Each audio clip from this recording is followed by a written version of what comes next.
Bienvenidos a Info Marítima Entrevista. Yo soy Diego Antún. Y yo soy Mercedes Bustos. En este espacio queremos acercarte información y actualidad sobre diversas problemáticas que afectan a nuestro mar y a su ecosistema. Por eso estaremos conversando con especialistas referentes del tema que nos ayudarán a entender el origen, su impacto y las posibles consecuencias. En Info Marítima Entrevista hoy tenemos como invitada a María Victoria Menghini, referente de prensa de Greenpeace Mar del Plata.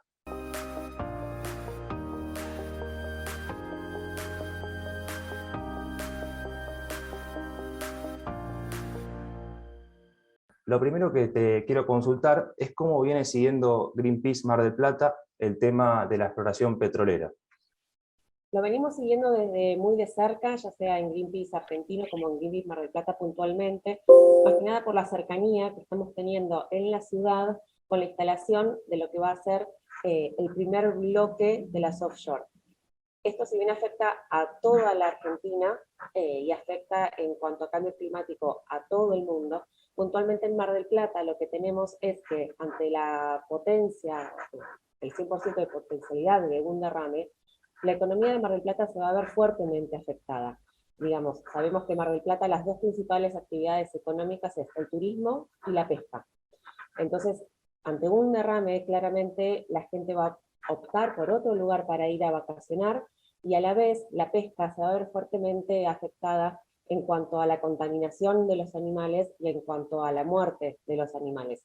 Ya de por sí, en la primera actividad de lo que es la exploración sísmica, que es esta primera parte de la actividad petrolera, ya la pesca se ve fuertemente afectada por una disminución en la tasa de captura de los peces. Porque esta exploración lo que hace es romper con el huevo e impedir que los peces pequeños, los más chiquitos, puedan seguir reproduciéndose. Entonces ya de por sí la pesca se ve afectada. Entonces, ante un derrame, la pesca se va a ver afectada todavía más. Empezamos con la siguiente pregunta, que es ¿cuál es la situación actual después del rechazo masivo que hubo en la audiencia pública convocada por el Ministerio de Ambiente de la Nación para evaluar el impacto ambiental de la exploración petrolera? El impacto fue, la verdad, que contundente. Tengamos en cuenta, en principio, que lo que ellos tenían que hacer en esta audiencia que nombrás es presentar el informe de impacto ambiental. Este proceso, hay dos tipos de audiencias, la audiencia vinculante y la no vinculante. En este caso puntual, la audiencia era no vinculante. Entonces, ¿qué quiere decir? Que cuando uno va a la audiencia a exponer su postura, no necesariamente tienen que tomar esas posturas en cuenta al momento de aprobar o rechazar lo que se está planteando. Siempre las audiencias tienen la obligación de salir comunicadas en el boletín oficial. Claramente ese es el principal medio y el único, por decirlo de alguna manera, que ellos tienen para informar lo que se va a hacer. Por lo tanto, obviamente no se salió a los medios a comunicar esto. Nosotros desde Greenpeace, como sí estamos siguiendo este tema de la campaña de Mar Argentino, entonces sí estuvimos atentos al boletín oficial. Nosotros y otras agrupaciones con las que estamos trabajando en conjunto en esta campaña. Entonces lo que hicimos fue salir a comunicar nosotros esta audiencia que se iba a hacer. ¿Cuál fue el motivo por lo que hicimos esto? Porque sabemos que hay muchas personas de Mar del Plata y de la Argentina que querían expresarse en contra de esta actividad. Entonces, claro, nosotros por ahí que estamos en comunicación, que somos periodistas, estamos atentos al boletín oficial porque sabemos que es una fuente de información. Pero el común de la gente no va al boletín oficial a buscar información. Por eso nuestro objetivo era ese, salir a darle la posibilidad a la gente de que pueda participar y que pueda expresar su opinión. Entonces, con esto provocamos que la gente se pueda sumar, poder convocarlos. De hecho, se anotaron 522 personas, 373 intervenciones de forma escrita, de forma oral, y de las cuales 345 personas rechazaron absolutamente esta propuesta de Equinor.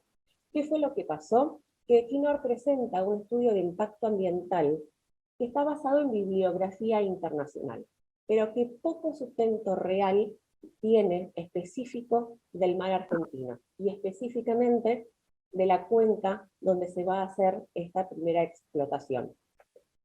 Y esto es un tema realmente muy complejo, porque obviamente La exploración, que es la primera etapa, y la explotación, que es la segunda, la actividad en sí no varía, siempre va a ser la misma. El tema es que lo que sí va a variar es el suelo marino, el lecho marino, donde puntualmente se va a hacer la actividad. Entonces eso condiciona que la actividad tenga cambios, porque cada lecho marino es distinto. Tienen distintas corrientes marinas, tienen distintos suelos, distintas profundidades, tiene distinta biodiversidad marina. Entonces, basarse en bibliografía de otro lado no vale mucho.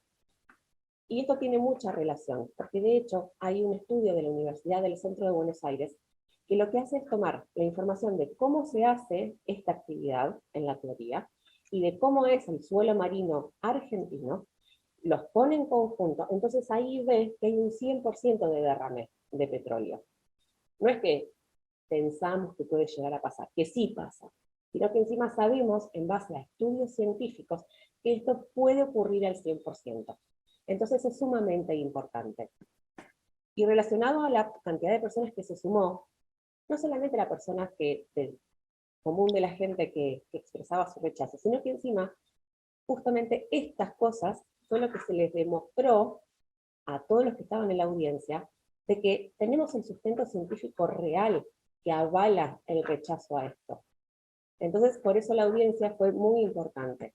Entonces, desde el gobierno, lo que terminaron haciendo era que, si bien, como les decía en un principio, esta audiencia puntual no era vinculante, lo que tuvieron que hacer, entonces, es suspender por el momento el proceso en el que está la aprobación, o sea, el pendiente de aprobación de esta actividad, como para empezar a recibir más propuestas, para que la empresa entonces termine de acomodar a lo que le corresponde, o sea, al lugar específico que le corresponde hacer esta actividad, para ver realmente si ese informe de impacto ambiental lo tienen que modificar, lo tienen que hacer.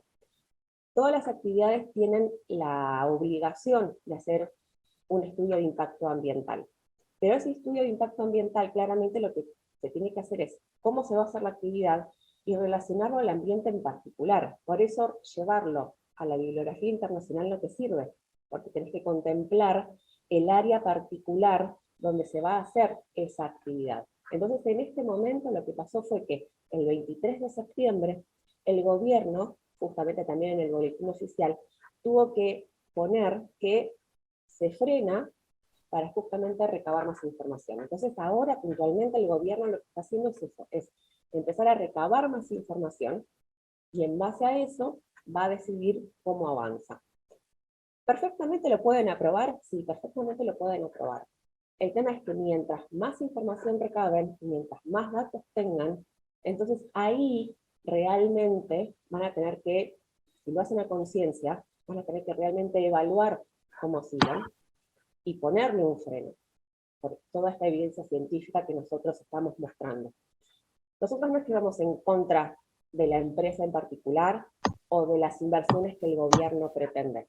Lo que nosotros decimos es, si estamos entonces queriendo hacer inversiones, hagámoslas bien. Entonces pasemos energías limpias. De hecho, Equinor, en su propio país, en Noruega, tuvo un fuerte rechazo. Noruega, su economía principalmente se fue desarrollando justamente con el petróleo. A medida que está avanzando el tiempo y la crisis climática y los avances científicos, ellos han transicionado de hidrocarburos a energías limpias. De hecho, hace poco salió la nota de que en el norte, mismo Equinor, puso paneles solares. Claramente es en una movida de lo que se llama como greenwashing. Pero bueno, en definitiva, eso es lo que apuntamos, que se pueda dejar de lado los hidrocarburos que tanto afectan a la Argentina y al mundo en general con el cambio climático, y que se pueda hacer ese paso a la energía limpia, y de lo que cual Equinor ya tiene conocimiento, o sea que para ellos tampoco es algo nuevo, ya tienen toda la inversión y toda la maquinaria necesaria como para poder avanzar en ese sentido. Bien, y la otra pregunta que te hago, Victoria, en base a esto que decís, si bien en la audiencia lo que se buscó fue, de cierta forma, dilatar los tiempos, ¿no? También porque, corregime si me equivoco, la idea también era presentar desde el lado de Equinor mayor precisión en base a esto que vos contabas, porque era un estudio que era genérico y no estaba precisamente estudiado a nuestra costa. Ahora, vos comentás también que el objetivo de Greenpeace y de todos los que están atrás de este caso es llegar a que se pueda repensar o redirigir la inversión energética hacia otros materiales y no en los hidrocarburos. Entonces, es solamente una dilación la que se está realizando, es algo que en definitiva se va a terminar ocurriendo, que Equinor va a terminar realizando esta exploración y posteriormente la explotación, como bien decías. ¿Cuál es la mirada de Greenpeace ante esto? O sea, evitar que ocurra, porque en este caso lo que se evitó fue, bueno, no se avanza en la exploración. Pero en definitiva, bueno, la exploración tiene sus consecuencias y la explotación también tiene la suya. Que si se llega a ese punto, indefectiblemente va a terminar ocurriendo lo que se sospecha y se tiene comprobado científicamente que puede ocurrir. Entonces, la pregunta ¿es una dilación porque en definitiva esto va a terminar ocurriendo, o es una primera etapa, la de dilatar esta exploración, y luego se va a avanzar, en el caso que se apruebe esta exploración, a continuar con el mismo procedimiento que se hizo ahora de rechazo hacia la explotación? Nosotros lo que buscamos puntualmente, como bien decías, es el rechazo absoluto, que se deje definitivamente lo que es la explotación de hidrocarburos. Ahora bien, en cuanto a lo que el gobierno plantea de, por el momento, frenar el proceso como para recabar más información, es necesario, es una etapa necesaria, que si de acá a futuro se aprueba, se tendría en cuenta como que esta etapa es una dilación, lo que le están dilatando, mejor dicho. Ahora bien, igualmente este proceso es necesario, porque el día de mañana, si el gobierno aprueba este proyecto o lo rechaza, ahí entonces va a decir, bueno, mira, yo rechazo este proyecto porque tengo la información necesaria de que esto realmente así no va a funcionar, o tengo la información necesaria de que a pesar de todo, los dejan trabajar igual. Dentro de lo que es el estudio de impacto ambiental, las empresas lo que deben hacer también es que si llega a pasar algo, ellos tienen que armar todo un plan de contingencia para poder resolver esa situación. El tema es que en el momento que se hace un derrame de petróleo, lo que se puede mitigar realmente es muy poco, porque la contaminación va a quedar igual y durante muchos años. Entonces, por eso es que directamente nosotros lo que apuntamos es al freno total de la actividad petrolera, ya sea desde su primera instancia, que es la exploración, como mejor todavía, frenar la explotación. Entonces, bueno, ese es el tema. Si bien el gobierno está recabando más información, a la par, lo que hizo antes fue aprobar una ley de hidrocarburos. Entonces, el mismo gobierno lo que está es en una constante contradicción, porque ellos lo que hacen con esta ley de hidrocarburos es buscar justamente mayor y mejor inversión en algo que genera cambio climático, que perjudica la biodiversidad marina, que nos perjudica a nosotros como habitantes, pero que a la par está en un acuerdo de París. Entonces, que si ellos se comprometen en este acuerdo de París a bajar las emisiones de hidrocarburos, a bajar las emisiones de dióxido de carbono, y pasar a una energía mejor para que la temperatura del planeta no aumente, entonces a la par no pueden abrir fronteras justamente de petroleras, porque es totalmente contradictorio. Ahora, el 30 de octubre hasta el 12 de noviembre se hace la otra cumbre en Escocia, entonces la COP26, entonces ahí también lo que se va a volver a hacer es replantear cómo fue que desde la última cumbre de medio ambiente hasta ahora se pudo avanzar, y a la vez poder proyectar para más adelante.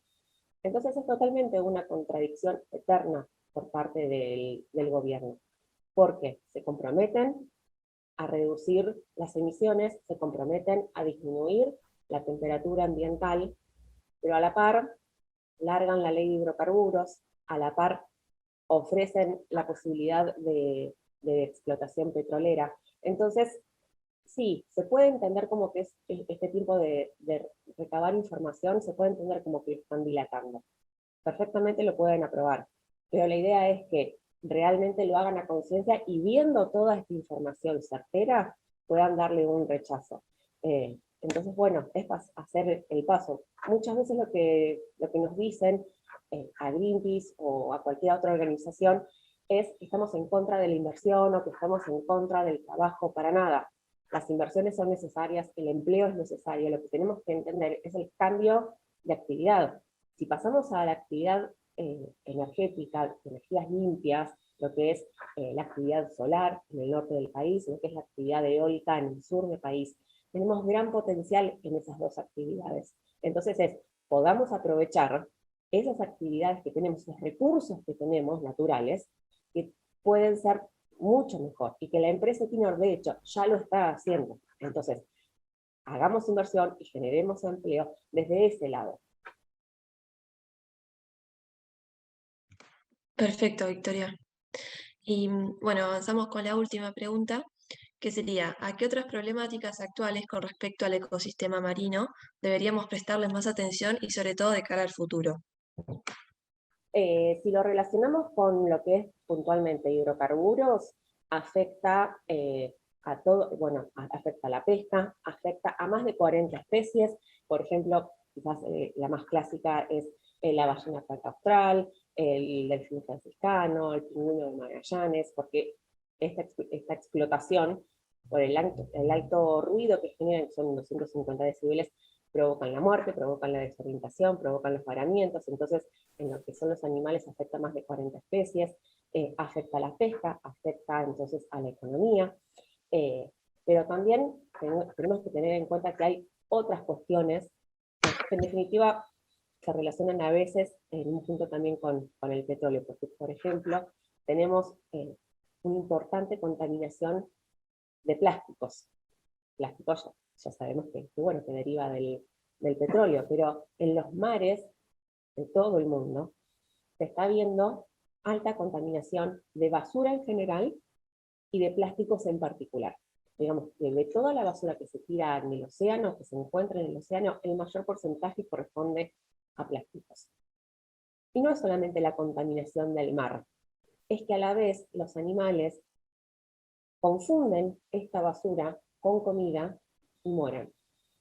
Y si no mueren, lo que pasa es que se estudia estos animales y tienen gran porcentaje de microplásticos. Entonces quizás nosotros cuando vamos a consumir, que hay gente que consume pescado, está consumiendo pescado con microplásticos, con residuos. Entonces eso es totalmente perjudicial para la salud. Entonces tenemos que tener en cuenta estas cuestiones, que el hidrocarburo genera contaminación ambiental, estamos constantemente respirando un ambiente totalmente contaminado, lo que es la comida, digamos, al sustento, estamos consumiendo alimento que está contaminado, entonces tenemos que tener en cuenta esas cosas. Muchas veces quizás no nos damos cuenta porque no nos afecta directamente, o porque es información que no la sabemos, pero en cuanto sabemos que la mayor cantidad de peces están contaminados, que el aire que respiramos está contaminado, que nos vamos a bañar al mar o a un lago y está contaminado, entonces quizás ahí sí se pueda tomar un poco de mayor conciencia y poder hacer este cambio. No es necesario hacer grandes cambios, a veces sí, pero todos desde nuestro lugar podemos hacer algo. Es decir, bueno, tengo un papel en la mano, lo guardo en el bolsillo y lo tiro en mi cesto de basura. Parece chiquito, pero es importante. ¿Por qué? Porque si va a la calle, termina en el mar indefectiblemente, por todo el traspaso del desecho. Entonces, tenemos que poder cubrir todas esas cosas, aunque sea desde nuestro lugar, de decir, me guardo un papel, consumo local, no consumo masivo. ¿Por qué consumo local y por ahí no consumo masivo? Porque esto genera también más desperdicio. Entonces, si tenemos en cuenta estas cosas, todos podemos hacer algo, más allá de que quizás la prioridad o la bajada de línea de forma general la pueda llegar a tener un Estado, pero nosotros como personas individuales siempre podemos hacer algo para poder mejorar el lugar en el que estamos, ya sea desde un papel o como sumarse a una audiencia para expresar nuestra opinión. A veces se parece que quizás sumarse a una audiencia que no es vinculante o firmar una petición parece que no es importante, pero sí, es importante, porque ese apoyo hace que podamos cambiar las políticas de Estado. ¿Por qué? Porque le da mayor peso y validez al reclamo. Entonces todos podemos hacer algo y quizás lo mejor que podemos hacer es empezar en el lugar donde nos rodea. A veces uno puede pensar en grande y sumarse a una campaña general, pero desde el lugar en el que estamos todos podemos hacer algo, ya sea para cuidar los hidrocarburos, para poder mejorar el ambiente en el que estamos y mantenerlo limpio, o como sumarse a otros lugares y tener esa información y esa experiencia de otras campañas y de otras ciudades para poder aplicarlo acá y poder siempre mejorar en el lugar en el que estamos. Te agradecemos y te enviamos un saludo muy grande. Gracias Sí, a muchas ustedes gracias. por el contacto, por estar presentes, por querer interesarse y difundir esto, es súper importante porque podemos llegar a muchas más personas, así que cualquier cosa, ya saben que se comunican conmigo y estamos como para seguir desarrollando este tema. Un saludo grande. Muchas gracias, que estén bien.